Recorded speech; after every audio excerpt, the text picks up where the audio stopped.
என்ன தாழ்த்தி வெறுமையாக்கி சொல்றேன். 1060 பாடல்கள் நான் எப்படி எழுதுன்னு எனக்கே தெரியல. ஒரு லாங்குவேஜ்ல இல்ல, 6 லாங்குவேஜ்ல என்ன எழுதும்படியாக தேவன் செய்தார்.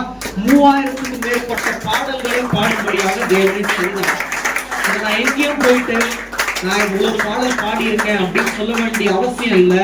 எல்லா பெருமையும் என் தேவன் ஒருவருக்கே, நம் தேவன் ஒருவருக்கே. அவரே உங்களுக்கு அறிவையும் ஞானத்தையும் அள்ளி தந்து உங்களை ஆசீர்வதிக்க வல்லவராயிருக்கிறார். அதனால நல்ல ஒரு விஷயத்தை புரிஞ்சுக்கோங்க. இங்க வந்த யாவருடைய வில்லுமே ஒன்றுமே என்ன ஆகாது, வாடி போயிட்டு விழுந்து விடாது. உங்களுடைய வில் உறுதிப்படுத்தப்பட்ட வில்லா இருக்கும். வில்லன் என்ன சொன்ன? வெற்றி. வெற்றி உறுதிப்படுத்தப்பட்ட வெற்றியா இருக்கும். ஆனால் நீங்க 3 காரியத்துல உறுதியா இருக்கணும். வாழ்க்கையில உறுதியா இருக்கணும், நம்பிக்கையில உறுதியா இருக்கணும், புத்திமதியில உறுதியா இருக்கணும்.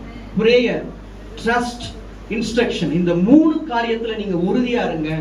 ஆண்டவர் உங்களுடைய வாழ்க்கையில் அற்புதமான காரியங்களை செய்ய வல்லவராய் இருக்கிறார். வேணா எழுதி வச்சுக்கோங்க. இந்த வார்த்தைகள் தீர்க்க தரிசனமான வார்த்தைகள். நான் தீர்க்கதரிசிலாம் இல்ல, அவர் மட்டும்தான் தீர்க்கதரிசி. அதனால உள்ளத்தின் ஆழத்துல இருந்து நான் சொல்றேன், யாவரும் எக்ஸாம் எழுதுற யாவருமே நல்ல மதிப்பெண்கள் பெற்று சாட்சியா இருப்பீர்கள். தேவனே உங்களோடு இருந்து ஆளுகை செய்வார்.